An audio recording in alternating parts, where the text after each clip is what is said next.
Sesaat lagi Anda akan menyaksikan Insight with Desi Anwar in association with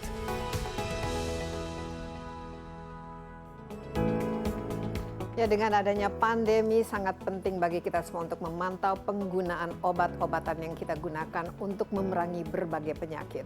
Paling sering obat-obatan yang digunakan adalah antibiotik untuk melawan bakteri. Nah, penemuan antibiotik sendiri pada pertengahan abad ke-20 telah membawa perubahan besar terhadap manajemen dan terapi infeksi bakteri.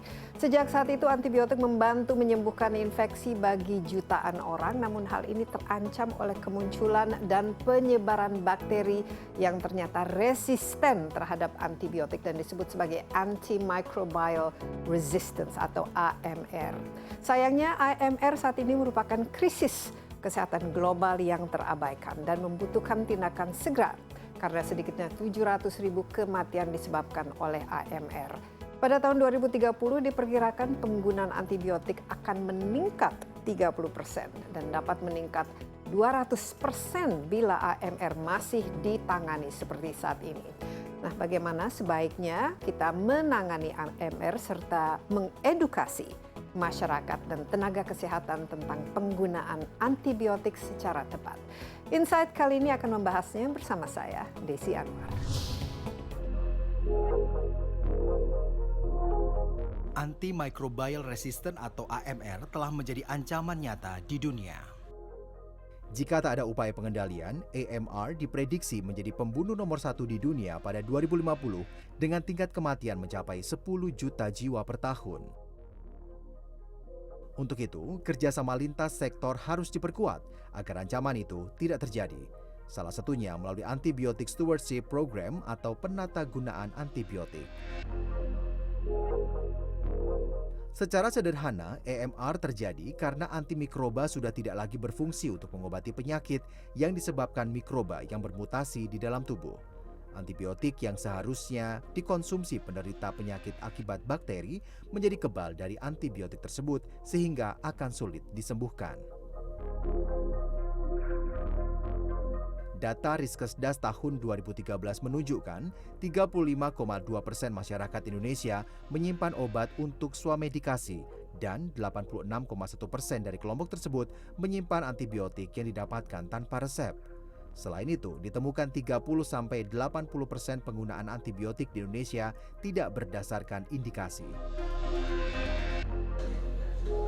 Edukasi komprehensif mengenai penggunaan antibiotik secara rasional dan bijak merupakan kunci pengendalian penyebaran bakteri yang resisten terhadap antibiotik.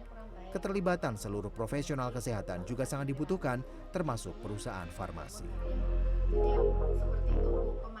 Ya, penanganan AMR harus dilakukan secara kolektif oleh semua pihak. Para pemangku kepentingan harus berkolaborasi untuk bekerja sama dalam mengimplementasikan Antibiotic Stewardship Program atau disebut sebagai ASP di Indonesia. Untuk membahasnya saya sudah ditemani oleh 3 orang narasumber, tapi kali ini tentu saja melalui sambungan Zoom. Ada Dr. Hari Paraton. Dr. Hari adalah spesialis obstetri dan ginekologi dan konsultan dari Komite Pengendalian Resistensi Antimikroba KPRA. Halo Dr. Hari, apa kabar? Baik-baik. Iya, dan kita juga ditemani oleh Dr. Li Kie Chen, spesialis penyakit dalam, konsultan penyakit tropik dan infeksi dari Fakultas Kedokteran Universitas Indonesia. Dr. Li, apa kabar?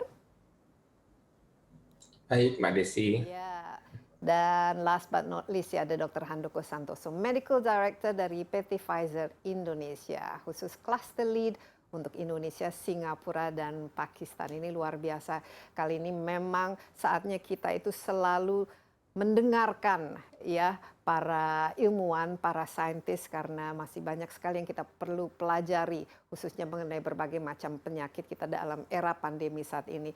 Para dokter sekalian, sebenarnya kalau kita bicara sering sekali ya bicara mengenai penyakit, tapi bahaya dan penggunaan obat-obatannya ini jarang kita bicarakan. Nah, sementara itu kita sangat sering menggunakan antibiotik untuk menyembuhkan berbagai penyakit yang berasal dari bakteri. Mungkin saya mulai dari Anda, Dokter Li ya. Sekarang kan tadi disebut yang namanya AMR atau resistensi antimikroba. Ini persisnya apa resistensi antimikroba ini? Mungkin bisa cerita sedikit apa yang terjadi? Baik, Mbak Desi. Jadi bakteri ya yang sebelumnya sensitif ya atau peka terhadap pengobatan dengan antibiotik yang biasa kita gunakan. Nah, suatu saat dia bisa berubah menjadi kebal ya atau resisten dengan obat-obatan yang kita pakai. Nah, ini yang kita sebut dengan resistensi antimikroba atau antimicrobial resistant ya. Nah, terjadinya kekebalan ini memang bakteri ini adalah suatu makhluk hidup yang bisa dikatakan dia survive atau dia bisa bertahan hidup dari jutaan tahun yang lalu. Tentu dia mempunyai mekanisme untuk melawan ya pada suatu keadaan di mana lingkungan itu tidak baik untuk dia ya. Jadi misalnya pada kondisi dia terkena antibiotika.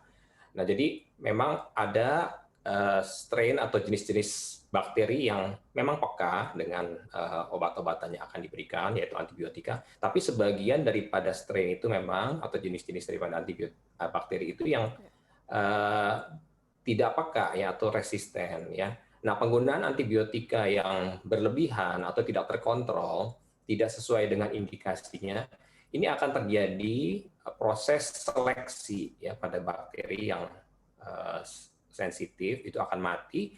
Nah, sedangkan bakteri yang resisten akan tumbuh ya.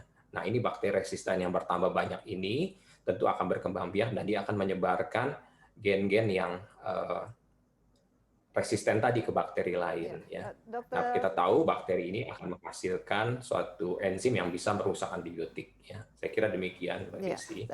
Dokter Hari, ini kan banyak sekali ya jenis-jenis antibiotik dan ini kan paling banyak dan paling sering kita gunakan dan sudah cukup lama di dunia medis ini. Tapi apa yang menyebabkan satu antibiotik ini peka atau resisten terhadap bakteri? Apakah ada karakternya yang membuat beberapa jenis antibiotik ini bisa menjadi resisten? Ya, baik Mbak Desi. Jadi tadi bakteri resisten sudah disampaikan oleh Dr. Duchen. Jadi bakteri itu ternyata dia cerdik juga. Meskipun dia bersel tunggal sebetulnya, tetapi di dalam tubuhnya itu ada penyandi genetik, namanya plasmid. Nah, plasmid inilah yang dia mengubah si tubuh bakteri itu menjadi mempunyai kekuatan untuk kebal terhadap molekul antibiotik. Jadi antibiotik yang dulunya bisa membunuh bakteri tadi, molekul itu sekarang tidak bisa lagi. Bahkan bakteri ini menghasilkan enzim. Plasmid itu menyandi menghasilkan enzim yang merusak molekul antibiotik. Jadi antibiotik yang kita makan atau kita suntikan ke dalam tubuh pasien itu akan dirusak oleh bakteri yang ada sebagai penyebab infeksi. Nah, antibiotik banyak jenisnya, banyak golongannya, banyak kelasnya. Tiap antibiotik itu berpotensi menyebabkan resisten. Dan bakteri bisa mengenali itu. Jadi, misalkan ada golongan aminoglikosida, dia bisa resisten terhadap aminoglikosida. Ada golongan beta-lactam, bakteri bisa resisten menghasilkan enzim. Kalau bakteri ini resisten terhadap dua golongan antibiotik, nah ini yang kita katakan sebagai MDR, multi drug resistant. Jadi bakterinya sudah resisten terhadap berbagai antibiotik. Tidak berhenti sampai di situ, Mbak Desi. Bakteri ini cerdik juga, dia bisa menjadi pan-resisten. Jadi resisten terhadap seluruh antibiotik yang tersedia di dunia sekarang. Ini yang kita takuti. Meskipun artinya tidak terlalu banyak, tapi banyak bisa terjadi di rumah sakit, di ICU terutama, yang daerahnya lokasinya kecil, tapi penggunaan antibiotik tinggi. Atau di peternakan. Di peternakan itu juga penggunaan antibiotik yang luar biasa. Karena 70% sebetulnya antibiotik itu digunakan di peternakan, bukan manusia, hanya sekitar 30%. Ya, tapi kan ini kan nanti masuk kan menjadi bagian dari makanan yang kita konsumsi ya, Dokter Hari ya. Tapi mungkin saya kembali ke Dokter Lee sedikit lagi mengenai ya tadi penyebabnya itu dan juga prevalensinya di Indonesia dan juga profil antibiotik yang ada, yang sering diberikan oleh para dokter di Indonesia ini. Pemahaman terhadap antibiotik yang ternyata sudah resisten ini bagaimana? Jadi antibiotik ini banyak golongannya, Mbak Desi. Jadi ada yang sering kita gunakan ya di rawat jalan ya atau dalam bentuk obat yang kita minum ya. Tapi juga kita memiliki antibiotik yang kita gunakan di rumah sakit yaitu dalam bentuk injeksi. Jadi antibiotik itu punya spektrum atau punya kemampuan ya untuk membunuh jenis-jenis bakteri ya yang berbagai macam ya. Jadi ada yang kita sebut kelompok bakteri gram positif, ada kelompok gram negatif atau anaerob. Nah, bakteri-bakteri ini ya tentu kita harus obati dengan obat yang tepat ya spektrumnya. Nah, penggunaan yang tidak tepat, yang berlebihan, nah ini akan menyebabkan bakteri-bakteri lain yang ada dalam tubuh ini terkena dampaknya ya. Sehingga bakteri resisten ini akan terpicu untuk tumbuh seperti itu. Nah, jadi dalam penggunaan antibiotik tentu saja kita harus menggunakan secara tepat dan rasional dalam arti tergantung daripada infeksinya. Jadi kalau suatu infeksi jelas suatu infeksi bakteri, tentu antibiotik merupakan indikasi.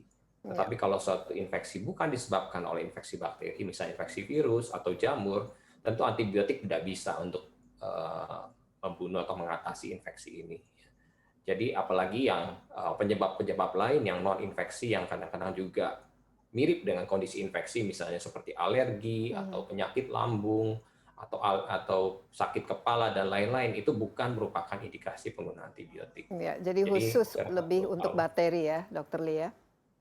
Ya, jadi hanya untuk membunuh bakteri, dan bakteri itu pun tidak semua bakteri bisa dibunuh oleh satu antibiotik. Kita istirahat sebentar, tetaplah bersama kami. Insight with Desi Anwar akan segera kembali.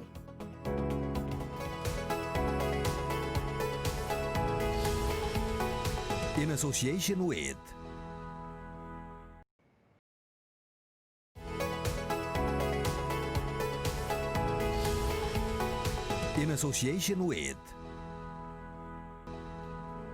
Ya, masih bersama Insight with Desi Anwar. Saya juga masih ditemani lewat Zoom oleh Dr. Hari Paraton, spesialis obstetri dan ginekologi, konsultan dari Komite Pengendalian Resistensi Antimikrobak atau KPRA, dan Dr. Lee Ki-chen, spesialis penyakit dalam dan konsultan penyakit tropik dan infeksi dari Fakultas Kedokteran dari Universitas Indonesia.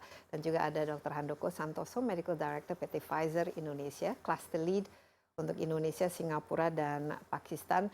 Mungkin sebelum ke Anda, Dr. Handoko, dari Pfizer, ini kolaborasi ini sangat penting ya dalam menangani yang kita sebut antimicrobial resistance, AMR, yaitu di mana antibiotik itu jadi resisten terhadap bakteri yang seharusnya diobati. Nah, ini bisa menimbulkan masalah sendiri. Mungkin kembali lagi ke Dr. Hari tadi menyambung ya mengenai prevalensi AMR ini di Indonesia. Tapi ini kan sebenarnya kan merupakan sesuatu yang sudah dikhawatirkan di seluruh dunia. Bukan demikian, Dr. Hari? Karena ya istilahnya kita sudah cukup lama yang menggunakan jenis-jenis antibiotik ini. Kira-kira bagaimana potretnya di Indonesia dan juga dalam secara global AMR ini? Baik, jadi WHO, Mbak Desi, itu sudah menetapkan indikator untuk mengukur prevalensi AMR di suatu negara. Banyak bakteri-bakteri yang digunakan. Jadi kita punya juga angkanya sebetulnya. Kita menggunakan bakteri yang menghasilkan ESBL namanya, enzim khusus yang bisa menghancurkan antibiotik golongan cepat. Nah, angkanya itu cukup mengejutkan. Sekitar 60. Data yang kita kirim ke WHO, ada sistem GLASS namanya, Global Antimicrobial Surveillance System, itu menghimpun berbagai negara tentang bakteri resisten, dan data di tahun 2019 angkanya pada posisi 60,4%. 60,4% ya, wah lumayan tinggi ya. Dari itu kita dapatkan dari 11 rumah sakit sentrum yang artinya memang ditetapkan oleh pemerintah sebagai sumber data dari.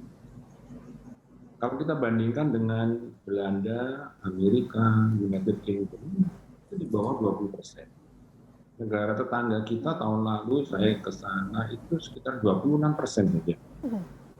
Jadi kita pada posisi yang cukup mengkhawatirkan sebetulnya, sudah 60,4. Baik, jadi dibanding dengan negara-negara lain, Indonesia itu salah satu negara yang paling banyak yang menggunakan antibiotik. Dokter Hari, kalau misalnya kita resisten ya terhadap satu antibiotik, ini simptomnya atau apa yang terjadi pada tubuh kita, dan kira-kira bentuk side effect atau penyakit yang timbul itu seperti apa? Jadi sebelumnya saya sedikit masukkan dulu ya. Jadi prevalensi tadi bukan penggunaan antibiotiknya, Mbak. Jadi prevalensi AMR itu artinya jumlah bakteri yang berubah dari resisten itu sudah pada 60,4%. Oh, oke. Jadi jumlah bakteri yang resisten.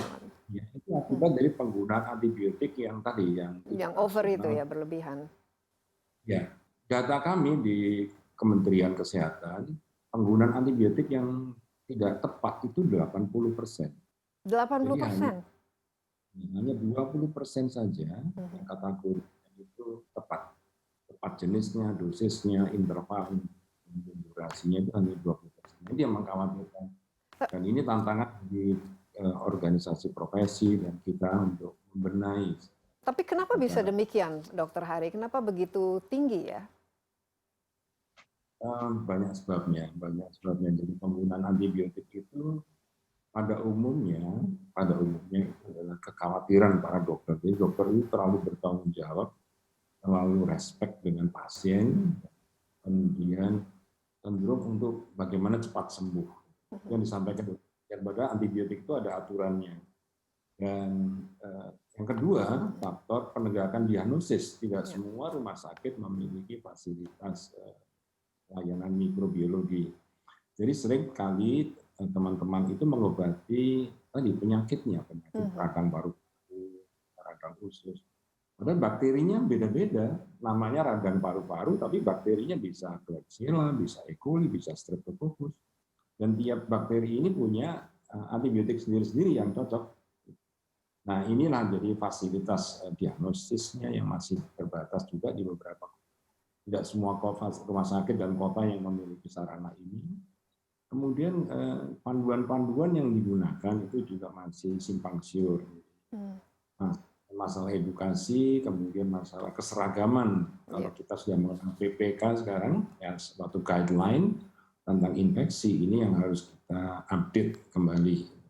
Nah, Dokter Sari, mengenai edukasi ini bagaimana kira-kira? Apa hambatan terhadap edukasi baik bagi para tenaga medisnya itu sendiri, tapi juga pada masyarakat yang memang mungkin sering membeli ya antibiotik over the counter gitu tanpa resep? Jadi memang edukasinya harus komprehensif dan menyeluruh ya. Di tataran komunitas, di masyarakat juga harus ada edukasi. Jadi dari kementerian sebetulnya sudah ada program namanya Gema Cermat, itu gerakan masyarakat cerdas menggunakan obat. Cuman ini masih menyeluruh di semua provinsi, tetapi belum menyebar sampai ke daerah-daerah.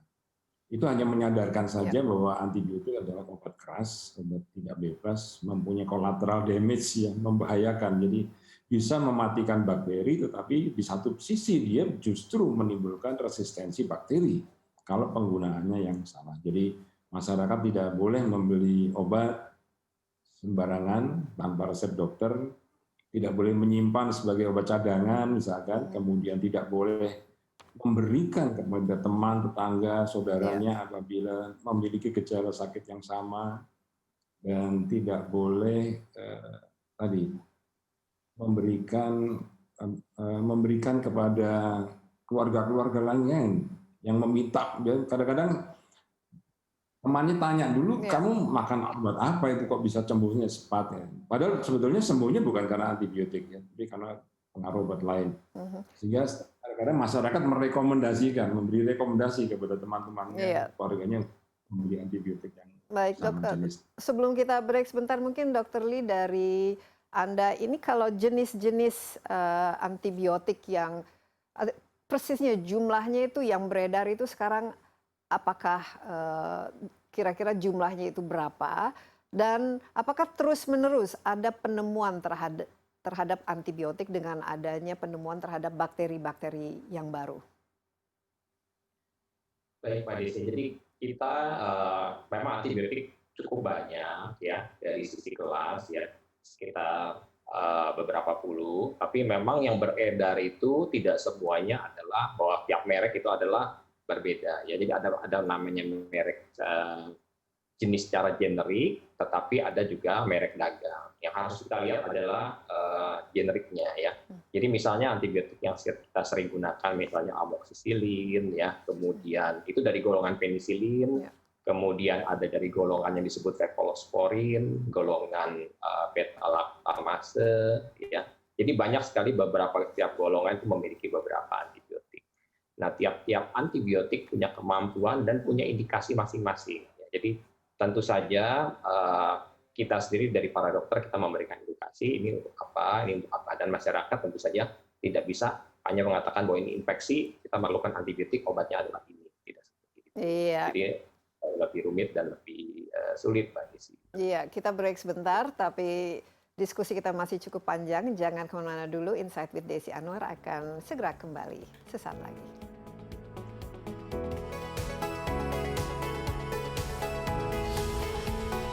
In association with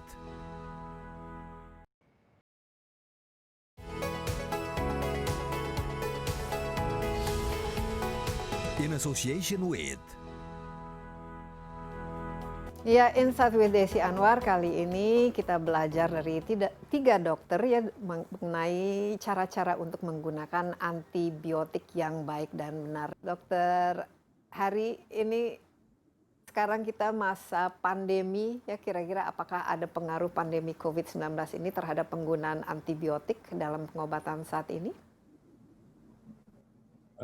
Sekali lagi Mbak Desi, jadi rasa khawatir dokter itu kadang-kadang berlebihan, hingga pasien-pasien dengan COVID itu banyak mendapat antibiotik.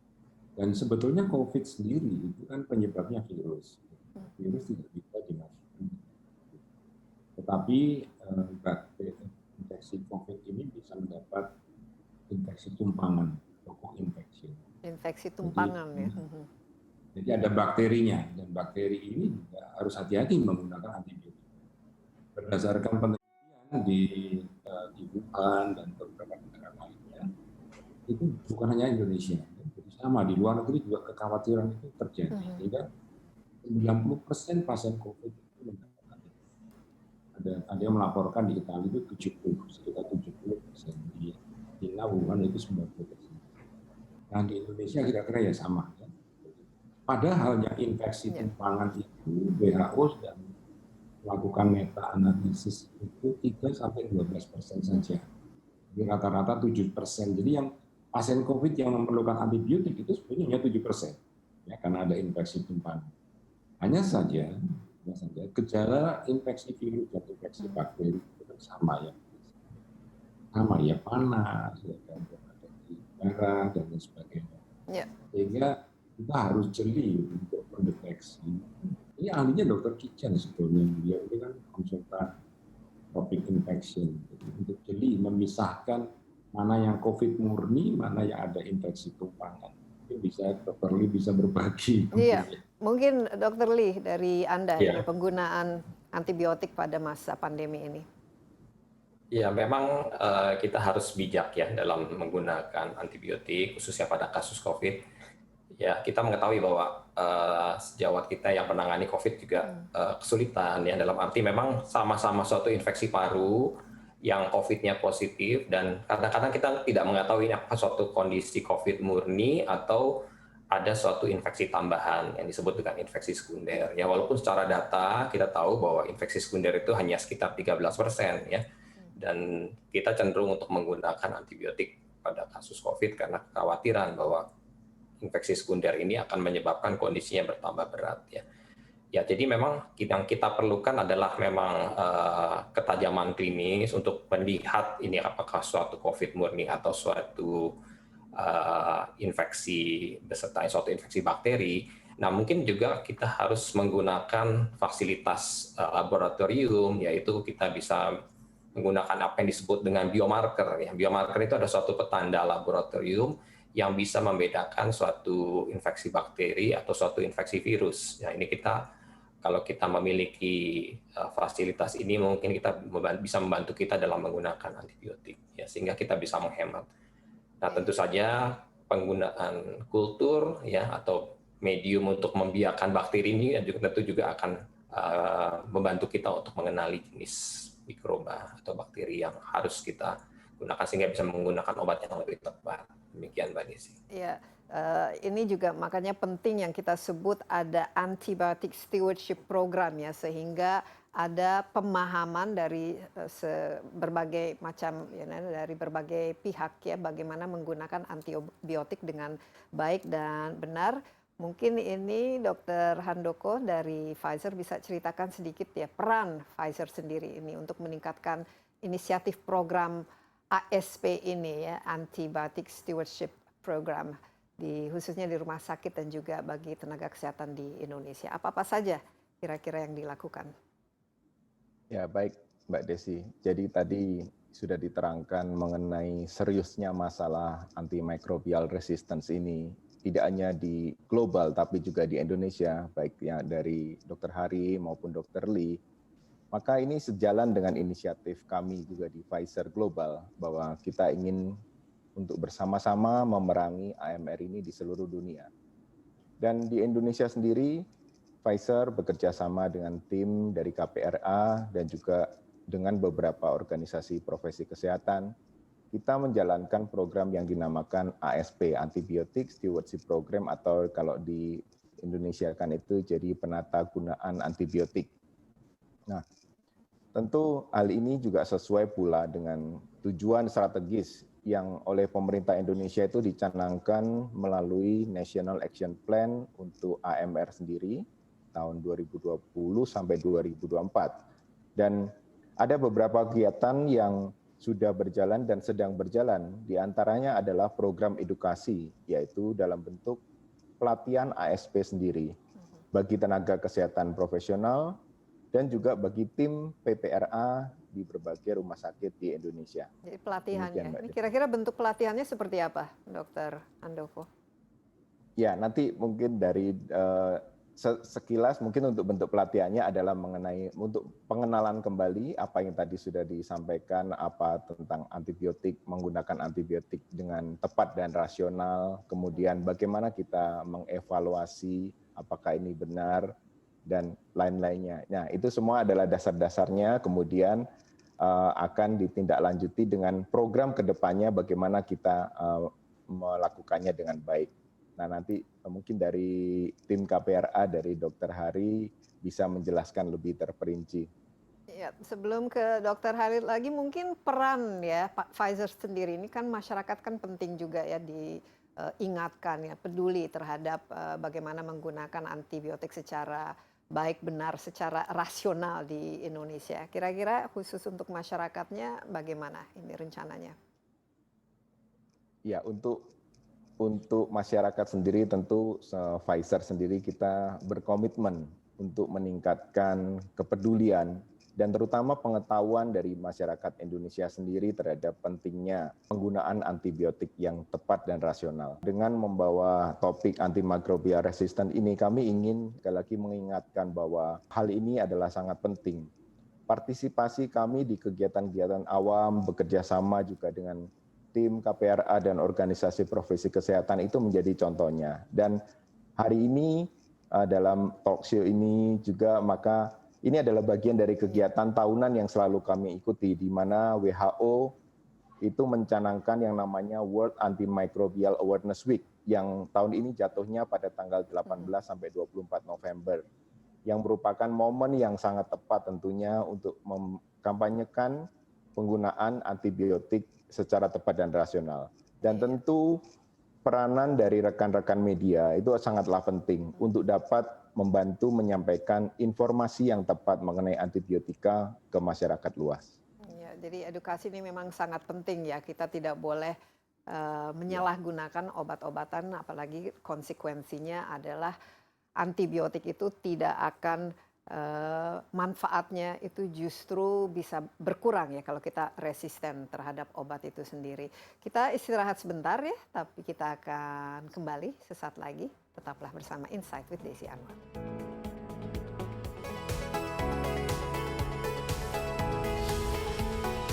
In association with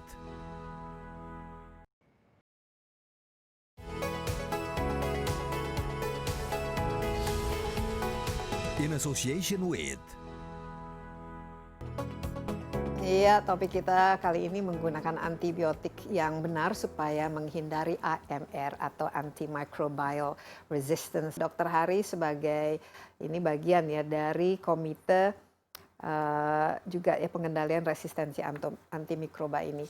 Tadi kita sebut antibiotic stewardship program atau ASP. Kira-kira apa yang kita perlu pahami mengenai ASP ini di Indonesia, implementasinya dan juga tujuannya? Baik, Mbak Desi. Sebetulnya di Indonesia itu kegiatan ini sudah mulai tahun 2005. Hanya saja waktu itu terbatas di 20 rumah sakit sebagai pilot project. Kemudian cukup panjang waktunya, ceritanya juga cukup panjang, dan di 2015 KPRA itu dibentuk oleh Kementerian Kesehatan. Dan kami melakukan kegiatan ASP, tetapi masih dalam tataran penanganan infrastruktur di rumah sakit, kelengkapan dan lain sebagainya. Dan tentang ASP-nya sendiri yang disebut sebagai Antibiotic Stewardship Program ini diterjemahkan itu susah, Mbak Desi. Negara yang tidak memiliki berbahasa Inggris, stewardship itu apa? Itu susah sekali. Sehingga setelah berapa lama kami menemukan padanannya, yaitu bagi PGA, penata gunaan antimikroba. Itu yang kira-kira cocok. Dan apakah sudah dikerjakan di Indonesia? Nah, bukunya nanti tanggal 24 itu di-launching oleh Kementerian Kesehatan. Yang resmi milik kementerian, itu yang akan digunakan untuk rumah sakit di seluruh Indonesia. Adapun dengan Pfizer, kami terima kasih sekali dengan PT Pfizer, juga sudah memiliki modul, sebetulnya modul ASP itu.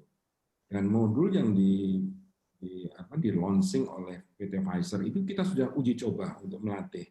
Kemudian saya juga sudah ikut melatih sebagai tim pelatih, dan pelatihannya dalam bentuk seperti ini, webinar pakai Zoom, dan kita sudah beberapa angkatan ini dan meliputi sudah banyak rumah sakit yang sudah terpapar oleh pengertian ASP ini. Nah, ASP itu sebetulnya kegiatan yang intervensi untuk sebuah layanan rumah sakit. Jadi untuk layanan di rumah sakit, baik itu poliklinis maupun di yang pasien-pasien yang masuk rumah sakit. Jadi saat dokter nanti itu menemukan kasus infeksi, ini singkat katanya seperti itu. Dokter ketika menemukan kasus infeksi, kemudian dokter tersebut kita sebut DPJP untuk penanggung jawab pelayanan, menulis resep antibiotik, dan antibiotik nanti kita kategorikan. WHO ada 3 kategori kelompok antibiotik: kelompok akses, kelompok watch, dan kelompok reserve. Dulu dikenal lini 1, lini 2, lini 3, tapi kita menggunakan yang secara global. Akses itu antibiotik, golongan antibiotik yang banyak dipakai sehari-hari. Yang golongan watch itu mulai tinggi kelasnya, yaitu antibiotik yang mudah memicu terjadinya proses resistensi. Yang reserve dan kelompok 3 ini yang orang bilang high-end antibiotik, itu adalah antibiotik yang mudah juga menciptakan resistensi, tetapi dia diunggulkan karena mempunyai efek lebih dari yang kelompok watch. Jadi kalau kelompok watch itu nanti resisten, kita masih punya cadangan yang golongan reserve. Nah, kehati-hatian memilih antibiotik lah, itulah sebetulnya esensi dari ASP di rumah sakit. Baik, Jadi kalau tidak tepat memilih antibiotiknya, maka akan didampingi oleh tim ASP untuk melakukan diskusi, pendekatan. Intinya pasien tidak boleh salah menerima antibiotik. Itu saja sebetulnya. Iya, mungkin dari perspektif Anda, Dokter Lee, kan idealnya kan kalau perlu kita tidak perlu ya menggunakan antibiotik terlalu banyak gitu. Di mata Anda ini ASP sendiri ya, atau dalam bahasa Indonesia penatagunaan antibiotik ya di rumah sakit dan juga tenaga kesehatan di Indonesia. Mungkin masukan dari Anda, Dr. Lee, apa supaya hasilnya juga bisa lebih memuaskan dan juga pemahaman dan edukasi terhadap penggunaan antibiotik ini berlangsung dengan baik?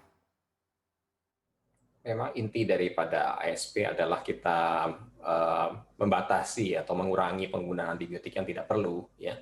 Tapi aspek kedua adalah mengoptimalisasi penggunaan antibiotik manakala diperlukan, ya. Karena kita tahu pada pasien-pasien yang kondisinya sangat berat, kondisinya kritis, ini justru antibiotik ini sangat diperlukan untuk mencegah terjadinya kematian, ya, atau mencegah terjadinya kondisi yang lebih berat, ya. Nah, jadi antibiotik justru yang ada harus digunakan, didaya gunakan secara sebaik-baiknya. Nah, jadi memang dalam ASP ini aspek yang sangat penting adalah aspek edukasi, ya. Jadi kalau tenaga kesehatan ini sudah memiliki pengetahuan dan keterampilan menggunakan antibiotik, tentu saja akan tepat penggunaannya, ya, dan rasional, ya. Nah, jadi aspek kedua adalah pembatasan. Jadi pembatasannya adalah aspek yang dikeduakan. Karena apa? Karena kita sebenarnya tidak ingin membatasi, tapi pada kondisi tertentu, ya, antibiotik itu digolong-golongkan dalam kondisi ada yang dikatakan reserve tadi. Ini antibiotik yang harus dijaga karena antibiotik ini memiliki kemampuan untuk mengatasi kuman-kuman yang resisten. Nah, ini harus kita jaga pemakaiannya sehingga tepat betul-betul. Demikian, Mbak Desi. Iya, kalau dari Anda, Dr. Handoko, kan ini kelihatannya kolaborasi ya, termasuk Pfizer di sini mendukung ASP ini. Kira-kira apa lagi yang bisa disampaikan mengenai dukungan atau support yang diberikan kepada para pemangku kepentingan ini semua untuk merealisasikan ASP-nya? Ya, Mbak Desi, kalau dari kami sendiri sudah ada beberapa inisiatif yang kami jalankan selama beberapa tahun terakhir. Ya, kalau tadi bicara mengenai program edukasi untuk tenaga kesehatan profesional itu yang sifatnya berkesinambungan, dan kami juga sudah berpartisipasi juga dalam mendukung pembuatan panduan penata laksanaan medis, di mana kami bekerja sama dengan organisasi profesi kesehatan. Dan sebagai informasi, akhir tahun 2019 yang lalu, kami juga mengadakan suatu forum tingkat tinggi yang diadakan di Jakarta untuk membahas mengenai AMR dan dampaknya di Indonesia. Forum ini dihadiri para ahli kesehatan terkemuka dari berbagai institusi di Indonesia, juga sejumlah pejabat dari Kementerian Kesehatan dapat hadir pada saat itu. Ya, tentu ini adalah kolaborasi yang bersifat komprehensif seperti ini yang salah satu yang kami harapkan dapat memberikan dukungan dalam merealisasikan ASP yang baik untuk Indonesia. Iya, kolaborasi ini tentu sangat penting ya untuk memastikan bahwa program ini sukses ke depan. Kita masih ada satu segmen lagi, jadi pada para tamu kita juga jangan kemana-mana dulu, tetaplah bersama Insight with Desi Anwar.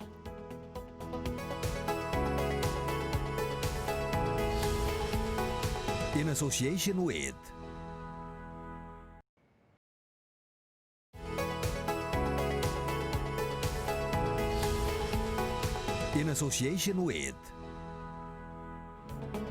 Iya, topik kita kali ini bagaimana menggunakan antibiotik yang dengan cara yang benar untuk menghindar terjadinya AMR atau resistensi terhadap mikrobial. Itu sudah ada lewat Zoom, Dr. Hari Paraton, spesialis obstetri dan ginekologi dan juga konsultan dari Komite Pengendalian Resistensi Antimikroba.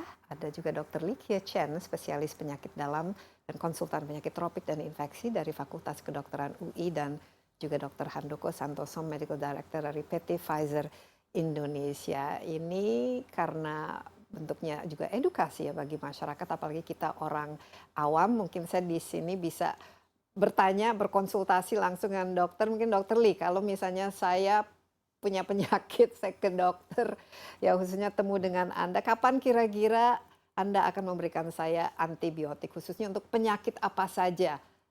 Seorang Dr. Lee akan membuat ini resep yang isinya tuh antibiotik. Ya, Mbak Desi. Jadi kita memang ada beberapa kondisi yang kita harus curigai atau kita duga suatu infeksi bakteri, ya. Jadi memang tidak semua kondisi ini memerlukan antibiotik. Jadi kalau kondisinya ringan seperti batuk atau flu, ya, atau diare yang ringan itu sebenarnya tidak memerlukan antibiotik ya. Justru pada kondisi yang lebih berat, misalnya demam pun kebanyakan disebabkan oleh virus yang sebenarnya tidak memerlukan antibiotik ya. Diare juga demikian ya. Jadi hanya kondisi-kondisi yang kita duga suatu infeksi bakteri. Sebagai contoh misalnya pada kondisi batu di mana dahak atau sekret itu berwarna kuning atau kehijauan. Nah, itu suatu tanda kemungkinan ada suatu infeksi bakterial ya. Misalnya diare yang disertai dengan lendir ya misalnya, atau demam yang tidak turun-turun lebih dari 5 hari. Nah, ini adalah suatu dugaan-dugaan secara klinis dokter menduga adanya suatu infeksi bakteri ya.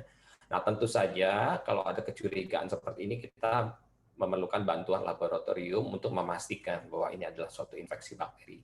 Misalnya dengan memeriksakan darah, ya itu bisa terlihat dari gambaran darahnya, ataupun dengan pemeriksaan kultur kalau suatu infeksi tersebut belum jelas ya, misalnya pada infeksi di saluran kemih ya demikian.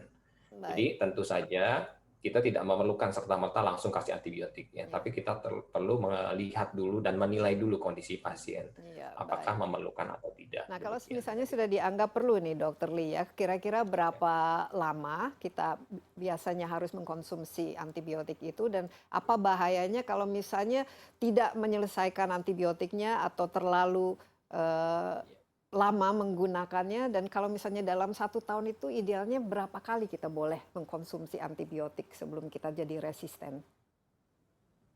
Ya, jadi memang kita harus menggunakan antibiotik dengan tuntas. Dalam arti waktunya harus tepat ya, tidak boleh terlalu singkat dan tidak boleh terlalu lama.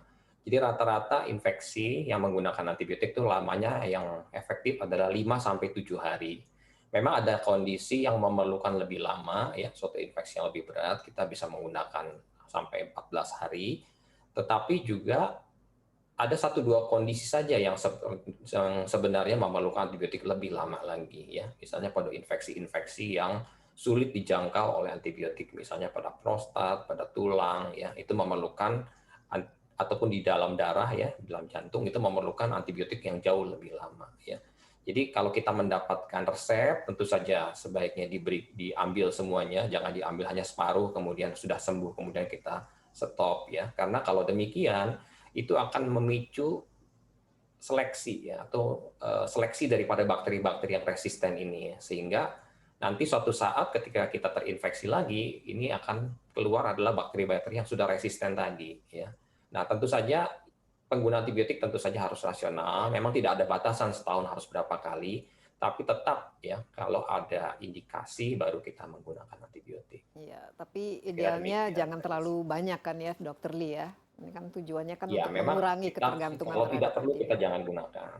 Iya. Nah, Dokter Hari, Anda sebagai dari tim ya Komite Pengendalian Resistensi AMR ini, selain karena pandemi, kira-kira apa saja tantangan yang harus diatasi dan dilewati ya supaya ASP ini dan juga edukasi terhadap penggunaan antibiotik ini berjalan dengan baik? Mbak Desi, bakteri ini bukan hanya di rumah sakit muncul, bisa di peternakan. Dan dia bisa nyebrang, bisa berpindah dari peternakan ke manusia itu bisa. Jadi berarti harus ada pengaturan ya penggunaan antibiotik terhadap hewan atau khususnya yang kita konsumsi kan? Betul sekali. Itulah sebabnya makanya Kementerian Pertanian yang menangani peternakan, ayam, unggas, sapi, kambing, dan sebagainya, itu di Indonesia harus bekerja sama dengan Kemenkes, kemudian KKP, perikanan, kelautan dan perikanan, kemudian lingkungan hidup. Karena di lingkungan itu kena limbah dari antibiotik itu mengubah bakteri-bakteri tanah itu menjadi resisten. Jadi luar biasa memang masalah resistensi ini.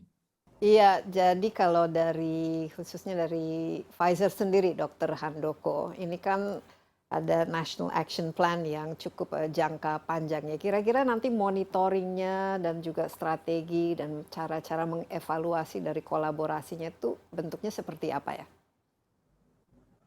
Ya, Mbak Desi.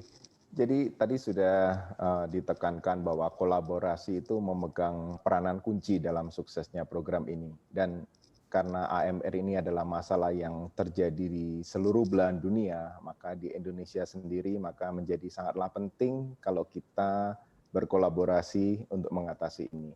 Karena masalah ini tidak bisa diserahkan ke salah satu pihak saja. Jadi mulai dari masyarakat, pemerintah, rumah sakit, tenaga kesehatan, organisasi profesi kesehatan, maupun sektor swasta seperti kami, itu semua memiliki peranannya masing-masing. Dan tentunya dari tim KPRA dan Kementerian Kesehatan sudah memiliki rencana jangka panjang dalam National Action Plan tadi. Dan Pfizer selalu berkomitmen untuk memberikan dukungan program pengendalian AMR di Indonesia ini dengan sumber daya dan pengalaman global yang kami miliki. Dengan konsistensi dari semua pihak, tentu bekerja bersama-sama akan memastikan suksesnya pengendalian AMR di Indonesia. Iya, kita harapkan juga AMR ini memang bisa ditangani dan diatasi. Mungkin sebelum kita menutup, dari Anda, Dr. Lee, apa yang harapan ke depan dan imbauannya juga khususnya mengenai penggunaan antibiotik ini yang ternyata juga apa yang kita makan juga, apalagi kalau makan daging itu banyak sekali ya sumber-sumber antibiotiknya yang kita konsumsi.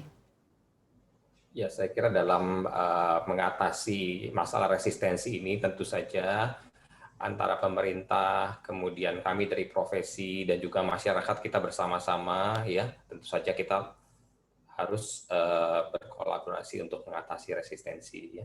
Jadi untuk masyarakat sendiri, ya tentu saja harus ditingkatkan pengetahuannya bagaimana menggunakan antibiotik secara benar dan rasional. Sebaiknya tidak membeli antibiotik di toko tanpa resep, ya, dan apabila sudah mendapatkan resep, tolong digunakan sesuai dengan instruksi yang diberikan. Saya kira demikian, Mbak Desi. Iya, mungkin dari Anda, Dr. Hari, dari sebagai konsultan Komite Pengendalian Resistensi, apa kira-kira? Dan juga mungkin lebih hati-hati ya kita dalam memilih makanan yang kita konsumsi kalau tadi memang banyak sekali antibiotik digunakan di pertanian. Ya, jadi nanti tanggal 24 itu juga di launching ada NKV, itu suatu kode yang verifikasi, jadi pangan asal hewan itu layak dikonsumsi. Nah, harapan kita nanti ke depan itu yang akan meningkat sehingga kita manusia di Indonesia itu mengkonsumsi makanan asal hewan yang kita memang butuh protein dari hewan itu, tetapi persyaratannya dipenuhi. Jadi sehatnya, halalnya, kemudian aman dari residu-residu antibiotik maupun paparan dari bakteri resisten. Sedangkan untuk teman-teman di bidang kesehatan, maka kita sambut PGA ini dengan perasaan senang. Mudah-mudahan kita semua dalam proses belajar mengatasi infeksi di Indonesia ini betul-betul bisa menekan munculnya atau meningkatnya prevalensi bakteri resisten. Iya, baik. Sekali lagi terima kasih banyak Dr. Hari dan juga Dr. Lee dan Dr. Handoko. Memang penting, apalagi saat ini zaman pandemi, kita juga harus memahami ya obat-obat yang kita konsumsi serta cara menggunakannya dan juga bahayanya bila kita menyalahgunakannya. Dan antibiotik ini salah satu yang rentan kalau disalahgunakan atau digunakan dengan tidak benar, kita bisa resisten terhadap antibiotik itu sendiri dan tentu saja ini akan menimbulkan bahaya lebih lanjut. Sekali lagi demikian Insight with Desi Anwar kali ini. Terima kasih juga atas perhatian Anda dan jangan lupa Anda dapat menyaksikan tayangan ini di cnnindonesia.com dan juga di YouTube CNN Indonesia. Insight with Desi Anwar. Sampai jumpa, jangan lupa gunakan masker ya, rajin cuci tangan, jaga jarak dan hindari kerumunan. Bye-bye dan stay safe.